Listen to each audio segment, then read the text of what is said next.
في البدء كان الكلمة والكلمة كان عند الله وكان الكلمة الله.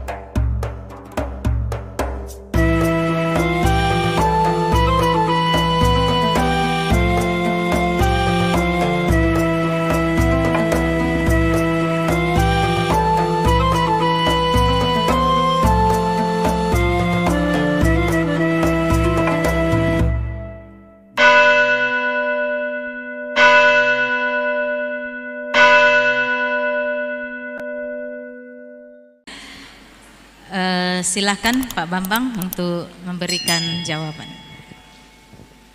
Iya, terima kasih.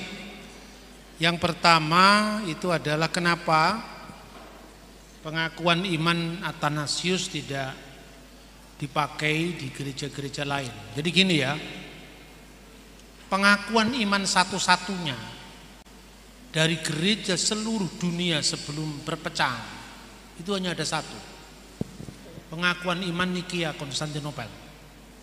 Yang lain-lain itu adalah tradisi lokal. Maka tidak salah mengungkapkan tradisi lokal.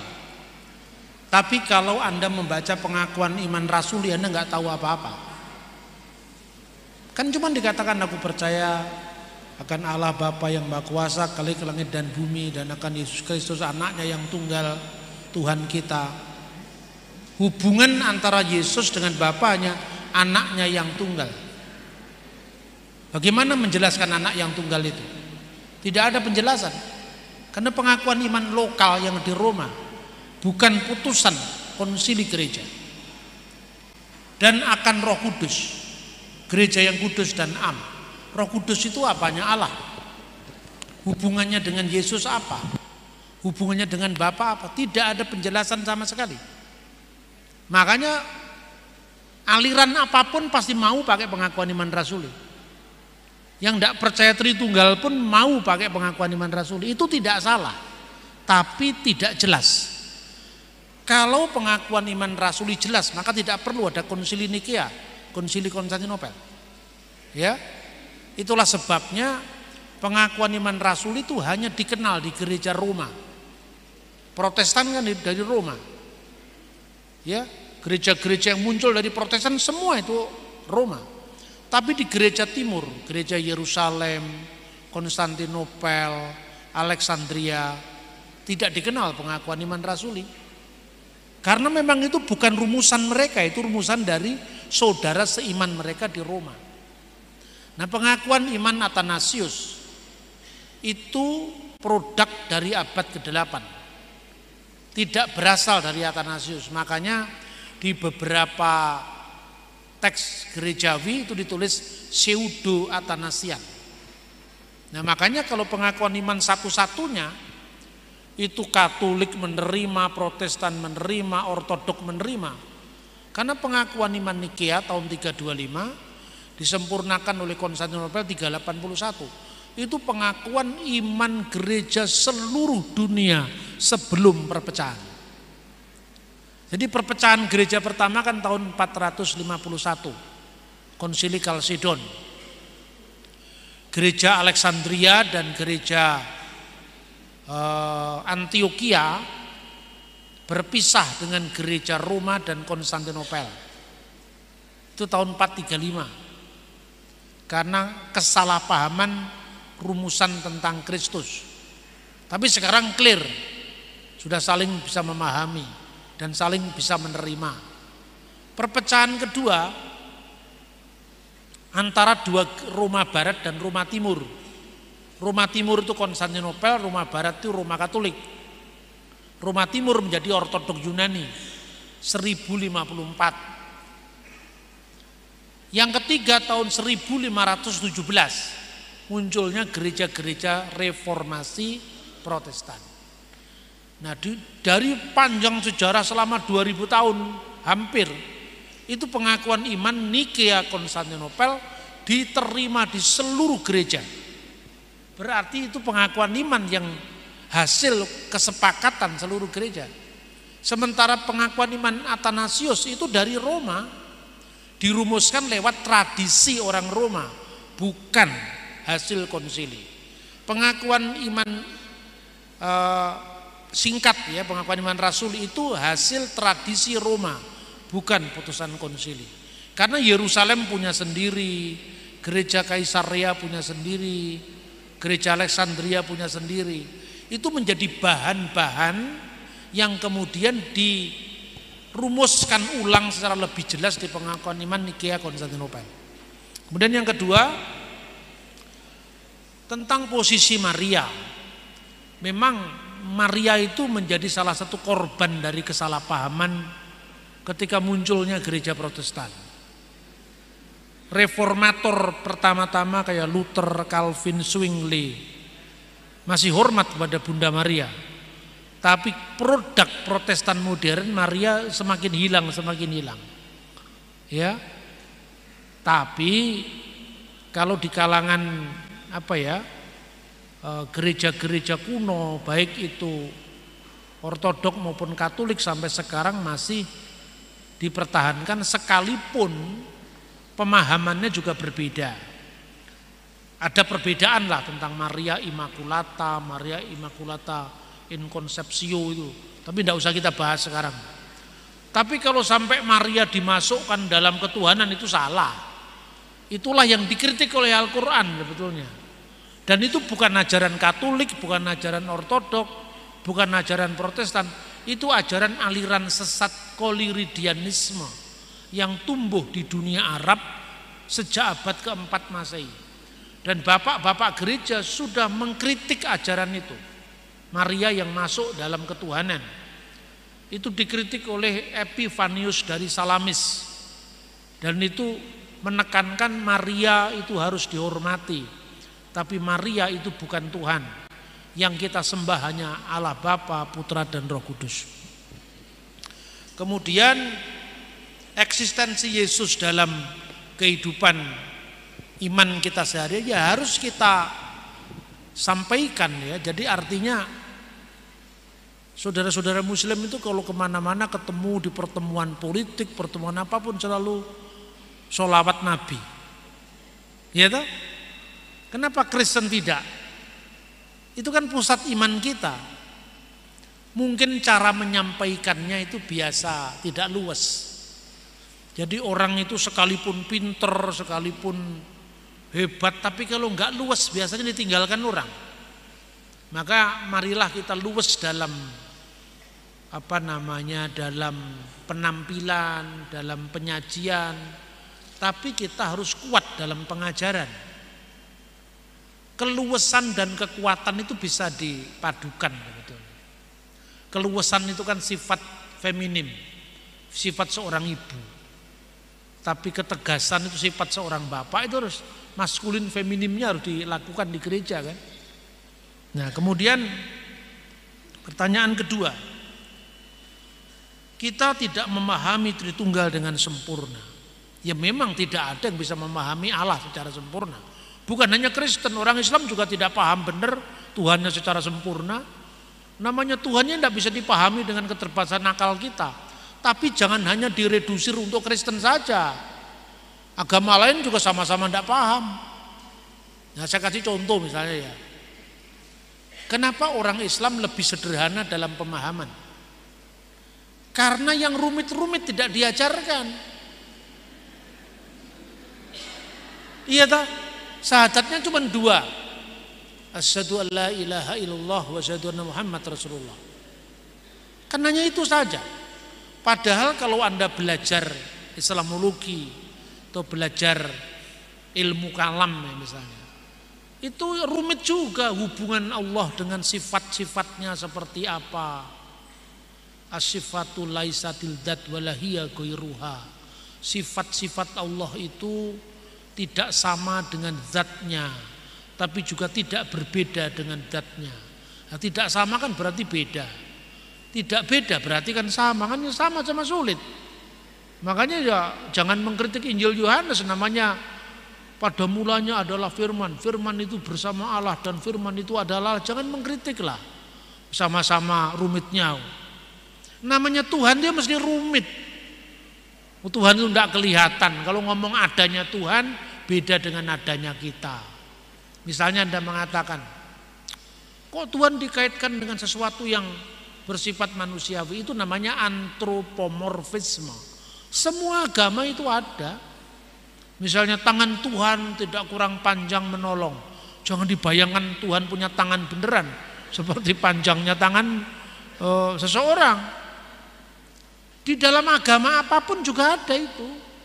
Dalam keyakinan Islam misalnya yadullah fauqa aidihim, tangan Allah di atas tangan-tangan mereka. Ya, berarti apa? Pertolongan Allah itu kan. Tapi ada teolog yang mengartikan tangan itu hanya pertolongan.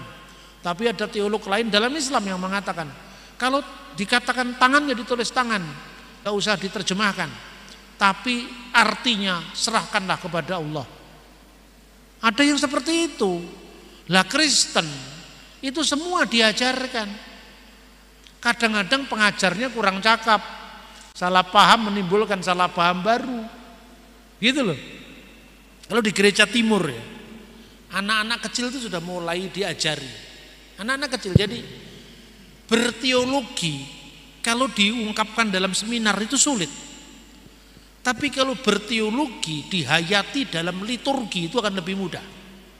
Satu contoh misalnya di gereja Syria atau di gereja Koptik itu ada namanya Trisagion. Trisagion dalam gereja Koptik itu merupakan 3 kali kudus untuk menggambarkan kristologi. Jadi kalau bahasa Arabnya itu Kudusullah, Kudusul Qawi, Kudusul ladzi la yamut, irhamna,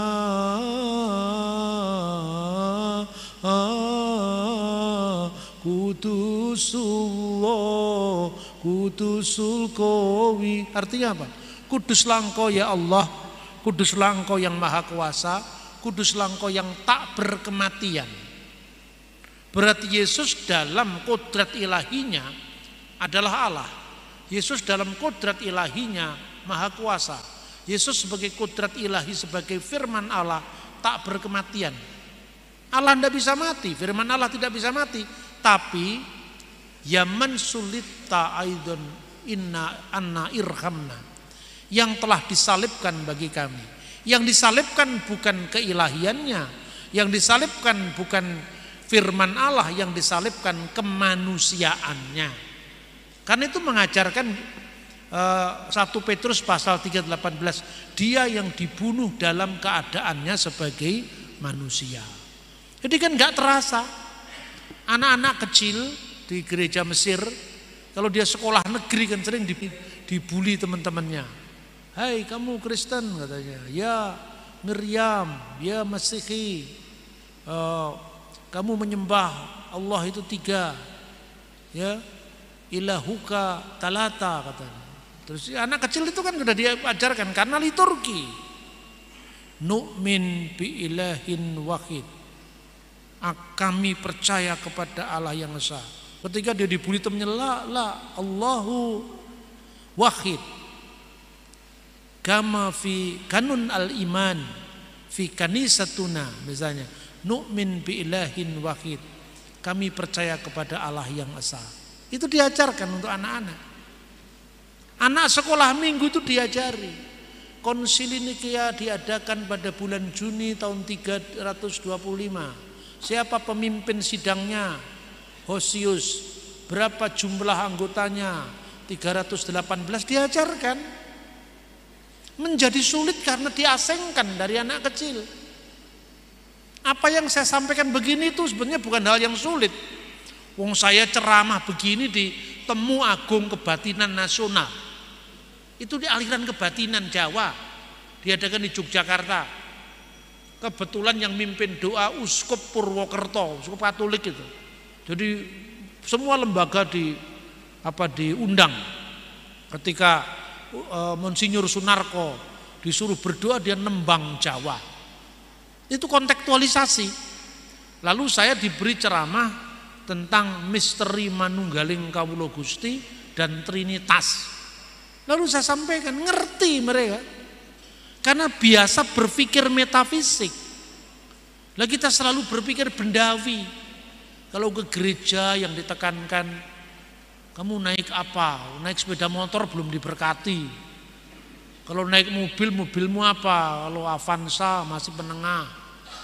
Kalau Xenia mobil 1000 mat. Kalau Alphard Anda lebih dihormati. Roh-roh yang demikian ini yang membuat kita tidak akrab dengan spiritualitas. Gitu loh. Makanya ada itu jangan dibatasi dengan orang berada. Kan orang yang berada sungguhnya itu aku beriman maka aku ada. Bukan aku kaya maka aku berada. Nah itu ya. Kemudian yang kedua, Allah itu generic name, bukan personal name. Ya betul. Tapi yang namanya personal name itu tidak pernah terucap, tidak pernah terkatakan sampai hari ini. Berarti ada misteri yang disimpan dalam nama Allah itu, yaitu nama Yod He Vav He. Cara mengejanya dikira-kira saja Yahweh, dikira-kira saja Yehova. Lah kenapa Anda ikut teori kira-kira? Wong itu cuma perkiraan. Anda tanya orang Yahudi, tidak ada yang tahu Yahweh. Saya tanya orang Yahudi di Tondano ini, Rabi Yakub Baruk, Anda tanya, apakah Rabi kenal dengan Yahweh? What is the meaning of Yahweh? Apa itu artinya Yahweh? Tidak ngerti mereka. Yahweh itu bacaan Kristen dalam semangat akademis untuk mencari kira-kira bunyinya apa, itu baru abad pertengahan. Terus kenapa enggak diganti Elohim Pak? Karena ini bahasa Indonesia, bukan bahasa Ibrani. Kalau bahasa Ibrani ya Elohim. Jangankan Alkitab, Quran pun dalam bahasa Ibrani Elohim. 18% penduduk Israel itu beragama Islam. Mereka punya terjemahan Quran. Ha-Quran Hamifwar. Bismillahirrahmanirrahim diterjemahkan Beshem Elohim Har-Rahman Veharahum dalam bahasa Ibrani. Jadi kalau Anda ngomong Elohim pakai bahasa Ibrani, bisa Yahudi, bisa Islam, bisa Kristen. Gitu loh. Orang Yahudi di Mesir, orang Yahudi di Ethiopia, orang Yahudi di Yaman, ngomongnya Allah juga. Coba Anda cari itu Yemenite Jewish, terus kemudian reciting the Torah in Hebrew, Aramaik, Arabik itu kan muncul itu di YouTube itu. Bereshit bara Elohim et hasamayim ve'et sa'aret. Setelah itu bahasa Arabnya, ya, fil bati khalaqallahu samawati wal ard. Ternyata Yahudi juga itu.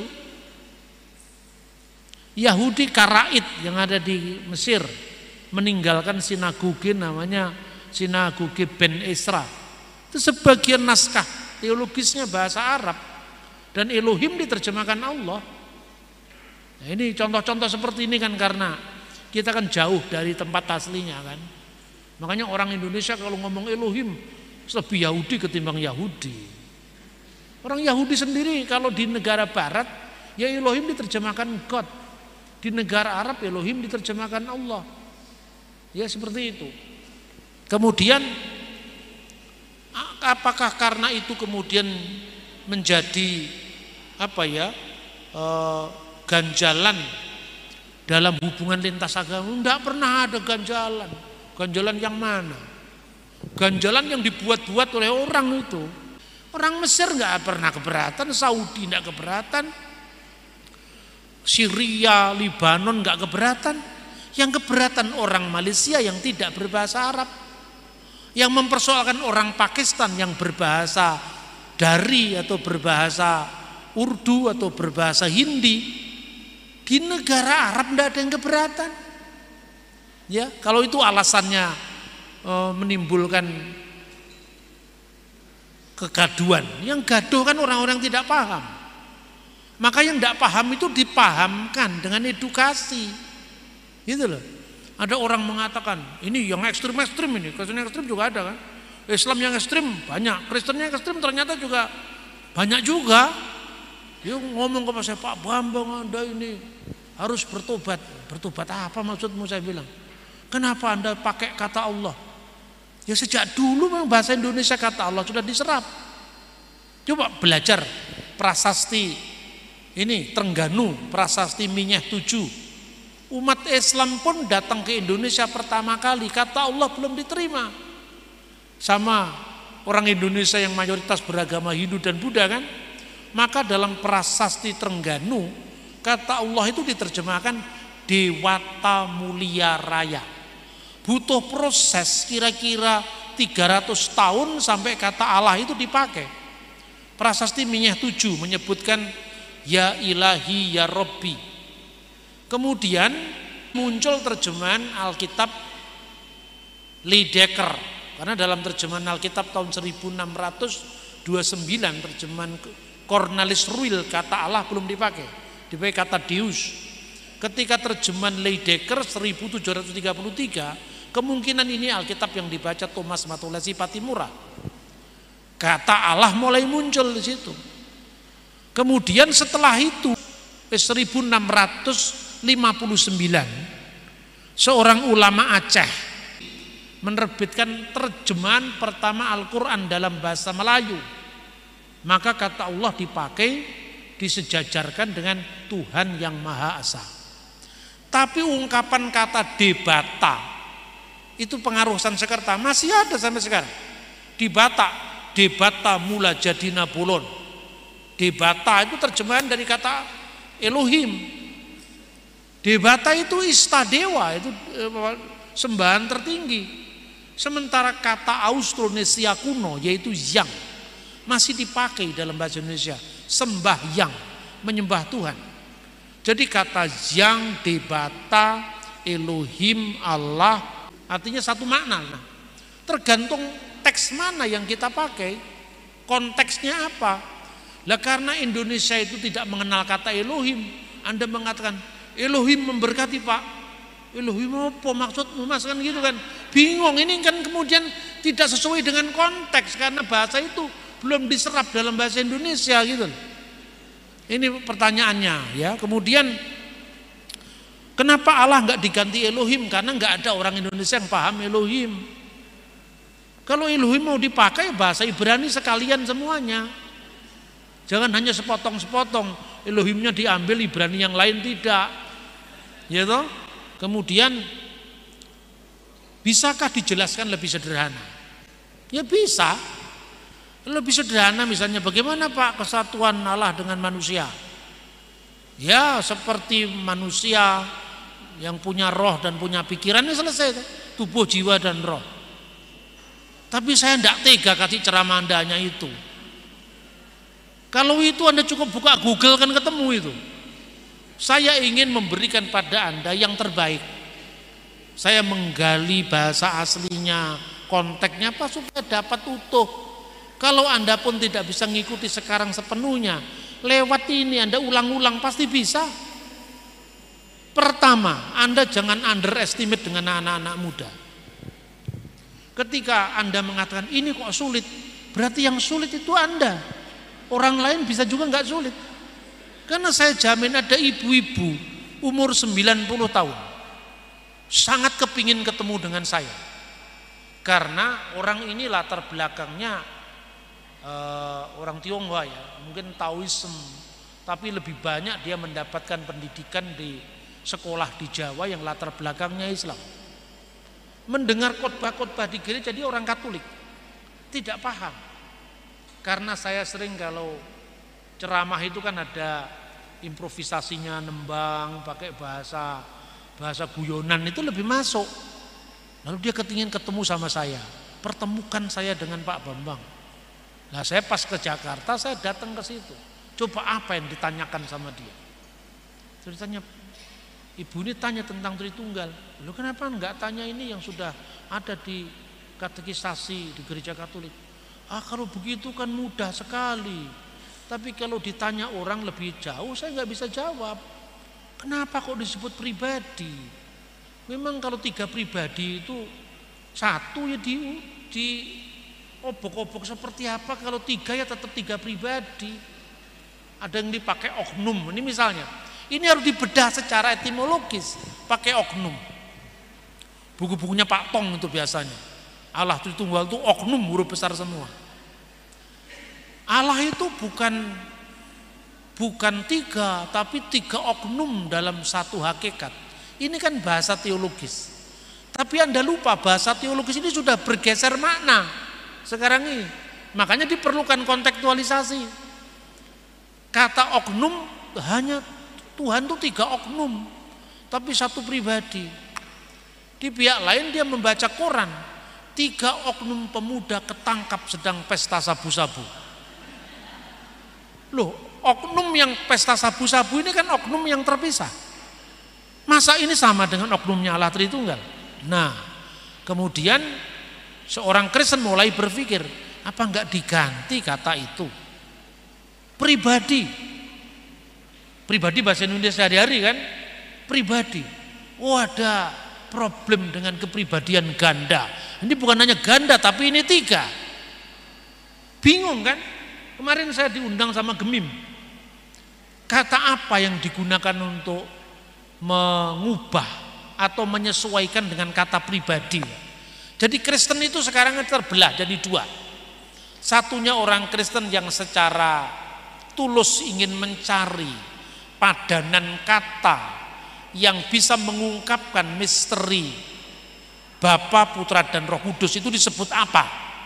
Sebagai terjemahan dari istilah kuno hipostasis persona. Itu apa? Oknum, pribadi.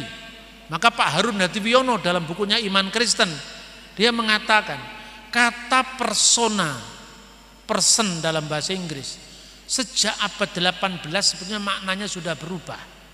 Kenapa? Lah ini kan gak bisa sederhana yang begini. Bagaimana sederhananya?